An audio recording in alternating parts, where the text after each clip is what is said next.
നന്ദി.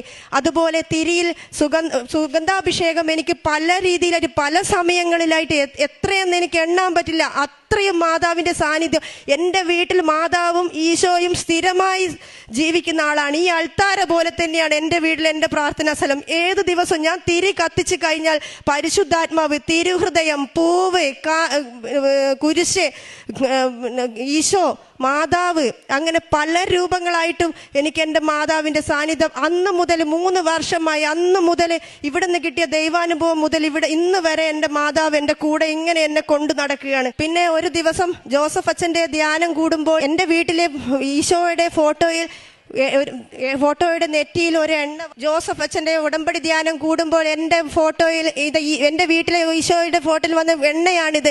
ഇത് കടുത്ത വേനലായിട്ടും 2 ആഴ്ച ഈ എണ്ണ ഈ ഫോട്ടോ തന്നെ തങ്ങി നിന്നു. ഇതിന് ഏറ്റവും വലിയൊരു അനുഗ്രഹമായി ഞാൻ കരുതുന്നു. അതുപോലെ ദുഃഖ വെള്ളിയാഴ്ച 2025 ദുഃഖവെള്ളി ദിവസത്തിന്റെ സത്യം മനസ്സിലാക്കി വൈകിട്ട് 3 മണിക്ക് ഞാൻ ഉപവാസം എടുത്ത് പ്രാർത്ഥിച്ചപ്പോൾ എൻ്റെ തിരിയിൽ മാതാവും തൻ്റെ മകന്റെ ശരീരം മടിയിൽ കിടത്തിയ മാതാവ് ഉയർന്നു വന്നു.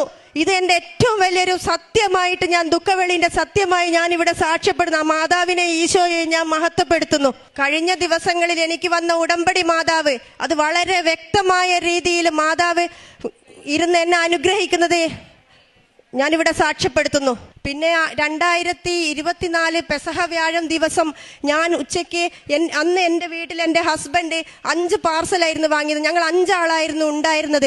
അപ്പോൾ പെസഹ വ്യാഴം എല്ലാവരും ഭക്ഷണം കഴിച്ചു. അപ്പോൾ ഞാൻ മാത്രം ഭക്ഷണം കഴിച്ചില്ല. പെട്ടെന്ന് ഒരാൾ എൻ്റെ വീട്ടിലേക്ക് വന്നു. ഒരു 2 മണി നേരം. ആ സമയത്ത് ഒരു മെലിഞ്ഞു വെളുത്ത് കഴുത്തുവരെ ഒരു മുടിയുള്ള ഒരാൾ, മെലിഞ്ഞു വെളുത്ത് ഒരു ചെറുപ്പക്കാരൻ എൻ്റെ വീട്ടിലേക്ക് വന്നു. അപ്പം ഞാൻ വിചാരിച്ചു, ദൈവമേ, ഇനിയിപ്പം ഭക്ഷണം കൊടുത്തു കഴിഞ്ഞാൽ എൻ്റെ ഹസ്ബൻഡ് എന്നെ ചീത്ത പറയുമല്ലോ, എനിക്ക് മാത്രമേ ഭക്ഷണമുള്ളൂ. അപ്പൊ ഞാൻ പറഞ്ഞു, എൻ്റെ കൈ കിട്ടിയത് ഒരു 33 രൂപയാണ് എൻ്റെ കൈ കിട്ടിയത്. ഞാൻ ആ ആൾക്ക് കൊടുത്തിട്ട് ഞാൻ ചോദിച്ചു, ഭക്ഷണം കഴിച്ചോ എന്ന് ചോദിച്ചു. അപ്പൊ എന്നോട് പറഞ്ഞു, വേണ്ട, എനിക്ക് ഭക്ഷണം വേണ്ട എന്നും പറഞ്ഞ് എന്നെ നോക്കി ചിരിച്ചു. അത് കഴിഞ്ഞ് അപ്പൊ എൻ്റെ അനിയൻ എൻ്റെ കൂടെ ഉണ്ടായിരുന്നു. അവൻ ഇവിടെ ഇതുവരെ കൃപാസനത്തിൽ വന്നിട്ടില്ല, ഞാൻ പ്രാർത്ഥിക്കുന്നത് മാത്രമേ കാണാറുള്ളായിരുന്നു. അപ്പൊ എന്നോട് പറഞ്ഞു, അതാരാ വന്നു പോയെന്ന് ചേച്ചിക്ക് മനസ്സിലായോ? ഞാൻ ചാരാണ്, അത് ചേച്ചിയുടെ ഈശോയല്ലേ എന്ന് ചോദിച്ചു. പിന്നെ കുറച്ച് സമയം കഴിഞ്ഞപ്പോഴാണ് എനിക്ക് മനസ്സിലായത്, ഞാൻ കൊടുത്തത് 33 രൂപ. ഞാൻ ഒരു ആൾക്കാർക്ക് 33 രൂപ ഇതുവരെ കൊടുത്തിട്ടില്ല, 50ഓ 100ഓ അല്ലാതെ. അപ്പൊ എൻ്റെ മനസ്സിൽ പറയാ, നീ എനിക്ക് 33 രൂപ തന്നില്ലേ? ഞാൻ 33ാമത്തെ വയസ്സിലാണ് ഞാൻ മരിച്ചത്.